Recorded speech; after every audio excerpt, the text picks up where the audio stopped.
ako sa kaibigan ko si Ding dahil gumawa siya ng binignit o ginataang bilo-bilo or ginataang halo-halo. Dahil iyon nga, halo-halo. Charot, charot, charot. Anyway, meron siyang glutinous rice.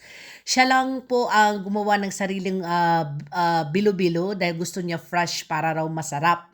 And then, meron siyang tawag nito, food coloring dahil yung glutinous rice nilagyan niya ng kulay. Ayan. Meron siyang coconut milk, coconut cream, at saka langka para masarap ang amoy, and then kamote.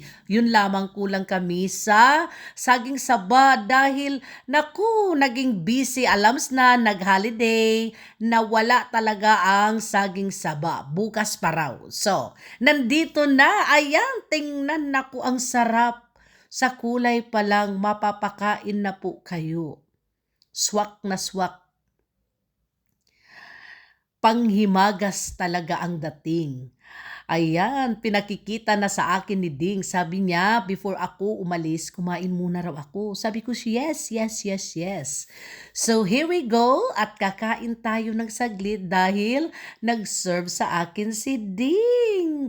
At hindi ko na po inayawan dahil ako po ay mag-try din. Ayan, may sagu nga pala. Ayun, yung kulay green. Eto na ang ating binignit, ginataang belo-belo, ginataang halo-halo. Naku, ang sarap. Kain tayo! Thank you for watching. Bye for now. Bye!